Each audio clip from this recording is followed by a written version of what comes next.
Assalamualaikum warahmatullahi wabarakatuh. Saudaraku yang beriman dan dirahmati Allah. Jutaan tahun silam sebelum Nabi Adam dikeluarkan dari surga, para ilmuwan mengklaim bahwa salah satu makhluk hidup yang pertama kali menghuni dunia ini adalah hewan dinosaurus. Hal tersebut dibuktikan dengan banyaknya ahli arkeolog yang berhasil menemukan rangka hewan raksasa itu. Menariknya, sebelum arkeolog dapat membuktikan klaimnya, Al-Quran ternyata telah lebih dulu menyebut jika keberadaan dinosaurus memang pernah ada. Lantas, bagaimanakah Al-Quran menjelaskan hewan tersebut? Tetap tonton terus video ini hingga akhir agar tidak sesat. Selama ini diskusi-diskusi tentang dinosaurus memang selalu menjadi tema yang sangat menarik untuk dibicarakan. Saking menariknya, salah satu film bertema dinosaurus yang kita kenal dengan Jurassic Park menjadi tontonan paling disukai dari berbagai kalangan. Nama dinosaurus sendiri diambil dari dua kata berbahasa Yunani yaitu denon dan saurus, yang mana secara tekstual diartikan dengan reptil yang mengerikan. Jika menelusuri literatur sejarah, klaim bahwa dinosaurus pernah ada di dunia ini, didasarkan pada fosil dinosaurus yang pertama kali ditemukan pada abad ke-17 dilansir dari laman National Geographic. Menurut catatan American Scientist, fosil dinosaurus pertama itu ditemukan seorang naturalis asal Inggris bernama Robert, tepatnya pada tahun 1677 Masehi. Akan tetapi karena terbatasnya pengetahuan Robert Plot tentang fosil, dia hanya menganggap bahwa fosil yang ia temukan hanyalah kerangka manusia raksasa, sehingga tanpa penelitian lebih lanjut mereka pun hanya menyimpan temuannya itu di sebuah museum selama 165 tahun.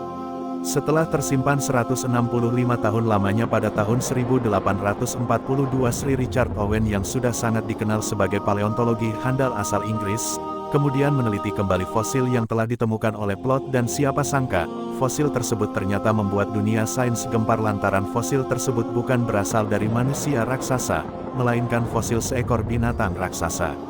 Sejak saat itu para peneliti mulai berlomba-lomba untuk menemukan lebih banyak bukti. Hasilnya hingga saat ini, sudah lebih dari 700 jenis dinosaurus ditemukan oleh ilmuwan, dan rata-rata fosil tersebut diidentifikasi berasal dari 3 zaman di era Mesozoikum, atau hidup sekitar 230 hingga 65 juta tahun yang lalu. Menariknya, dari sejarah dinosaurus barusan tanpa kita sadari, bentuk atau wujud dinosaurus yang bisa kita lihat saat sekarang ini, ternyata hanyalah imajinasi para ilmuwan dengan merujuk pada fosil-fosil yang telah mereka temukan, dilansir dari laman Science Friday. Untuk membangun pemahaman umat manusia tentang dinosaurus, beberapa ilmuwan, dalam hal ini ahli paleontologi, semaksimal mungkin meneliti fosil-fosil yang telah ditemukan, dengan berbagai macam pendekatan ilmu pengetahuan serta alat canggih. Sejarah sederhana, tahapan pertama yang dilakukan peneliti ialah mencari tahu di mana lokasi fosil itu ditemukan. Selanjutnya, ahli paleontologi melakukan observasi pada fosil untuk memperoleh informasi tentang bentuk, gerakan, serta suara dinosaurus. Contohnya, apabila para ahli ingin mengetahui pola makan hewan raksasa itu, maka mereka akan mengamati fosil giginya secara detail. Tak berhenti sampai di situ, dengan mengamati fosil-fosil tersebut ilmuwan bisa mendapati informasi tentang jenis dinosaurus, bahkan usianya. Namun apabila jumlah fosil yang ditemukan sangat terbatas untuk mengetahui jenisnya, maka para ahli biasanya memanfaatkan mikroskop untuk memperoleh informasi yang lebih detail. Misalnya, untuk menggambarkan satu spesies dinosaurus, ilmuwan akan mengekstraksi fosil dari tanah dan menggunakan model komputer untuk mensimulasikan gerakan atau suara. Cara-cara warosan memang terdengar sulit, namun penelitian mereka sangatlah kompleks, karena harus melewati tahapan-tahapan tertentu lainnya, dan terbukti ilustrasi dinosaurus yang ditampilkan di berbagai literatur pengetahuan maupun layar kaca bisa kita terima secara logika. Setelah mendengar bagaimana ilmuwan menstimulasikan bentuk, gerakan, dan suara dinosaurus, pertanyaannya, apakah Al-Quran pernah menyinggung tentang dinosaurus, sebagaimana beberapa informasi yang telah ditemukan para ilmuwan? Seperti yang telah kita ketahui, ada banyak ayat-ayat Allah Subhanahu wa Ta'ala yang menjelaskan bahwa tujuan diciptakannya alam semesta ini sebagai tempat tinggal manusia dan seluruh makhluknya. Namun dalam Al-Quran, Allah Subhanahu wa Ta'ala juga telah berfirman, maka apakah mereka tidak mengadakan perjalanan di bumi, lalu mereka memperhatikan bagaimana kesudahan orang-orang sebelum mereka, mereka itu lebih banyak, lebih hebat kekuatannya, serta lebih banyak jejak peninggalannya di bumi, tapi apa yang mereka usahakan tidak dapat menolong mereka. Al-Quran Surah Ghafir, ayat 82. Percaya atau tidak, meski dinosaurus tak disebutkan melalui ayat tadi, namun Allah seolah menjelaskan bahwa sebelum manusia atau Nabi Adam diturunkan ke bumi, Allah Subhanahu wa Ta'ala sudah menciptakan makhluk hidup yang lain dan mengakhiri kehidupan mereka.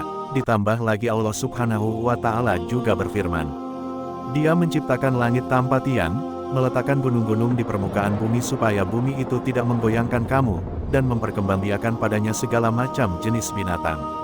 Al-Quran Surah Luqman, ayat 10. Dalam surat tersebut kita bisa mengetahui bahwa setelah bumi ini diciptakan Allah lebih dulu menurunkan tumbuhan serta binatang, dan ada kemungkinan binatang-binatang itu mencakup binatang prasejarah seperti dinosaurus dan binatang-binatang yang bisa kita lihat saat ini. Selain dua ayat barusan, bukti lain yang mengungkap bahwa binatang raksasa seperti dinosaurus pernah ada, yakni informasi tentang postur tubuh Nabi Adam alaihi salam, bagaimana tidak dalam sebuah hadis Rasulullah Shallallahu alaihi wasallam pernah bersabda, Allah Azza wa Jalla menciptakan Adam dalam bentuknya di mana tinggi beliau 60 hasta. Hadis riwayat Bukhari. Merujuk pada hadis tadi, ukuran satu hasta sama dengan satu has sama dengan 45,72 cm, dan juga tinggi Nabi Adam disebut mencapai 60 hasta, maka untuk meternya beliau memiliki postur tubuh setinggi 27,4 meter apabila membandingkan tinggi manusia zaman sekarang dengan dinosaurus jenis T-Rex yang tingginya mencapai 18 kaki atau kurang lebih 6 meter. Maka kita harus menerima kenyataan bahwa tinggi manusia saat ini hanya seukuran kaki jenis dinosaurus satu itu. Lain halnya bila kita membandingkan tinggi Nabi Adam yang mencapai 27,4 meter sedangkan tinggi T-Rex hanya 6 meter, itu berarti bukan tidak mungkin dahulu memang ada hewan yang sangat besar, namun dinosaurus yang saat ini digambarkan sebagai hewan raksasa yang mengerikan ternyata tidak ada apa-apanya ketika melihat tinggi Nabi Adam atau manusia yang hidup di zaman beliau. Beberapa penjelasan tentang dinosaurus dari sudut pandang Islam dalam video ini hanyalah untuk membandingkan klaim yang telah ditemukan para ilmuwan, terlebih lagi tidak ada satupun dalil yang membenarkan maupun membantah jika jenis hewan seperti dinosaurus pernah ada atau tidak. Pada intinya sebagian ulama memahami bahwa terdapat ayat yang menyebut ada makhluk hidup yang tinggal di bumi sebelum Nabi Adam alaihi salam, akan tetapi kita tidak bisa memaksa jika makhluk yang hidup sebelumnya Nabi Adam itu adalah dinosaurus. Sebab dalam Al-Quran Allah Subhanahu wa Ta'ala berfirman, setiap berita yang dibawa oleh Rasul, ada waktu terjadinya, dan kelak kamu akan mengetahui. Al-Quran Surah Al-An'am ayat 67. Dari ayat barusan penting untuk diingat, seorang muslim di Al-Quran telah menyampaikan informasi yang kebenarannya tidak akan terungkap sampai waktunya tiba. Selain itu, ayat tadi juga mengisyarat bahwa Al-Quran bukanlah buku sejarah, tapi begitu banyak petunjuk di dalamnya yang harus digali oleh manusia. Al-Quran adalah kumpulan ilmu, petunjuk, dan bimbingan hidup yang harus dijadikan pedoman dalam menjalani kehidupan dunia ini. Saudaraku yang beriman, menurut kalian apakah bukti berupa fosil dinosaurus yang ditemukan oleh ilmuwan bisa dipercaya jika hewan raksasa itu pernah ada atau hanya informasi yang dibuat-buat? Wallahualam bisawab. Terima kasih saudaraku yang menonton video ini hingga akhir, dan sampai jumpa di video selanjutnya. Hamba Allah undur diri. Wassalamualaikum warahmatullahi wabarakatuh.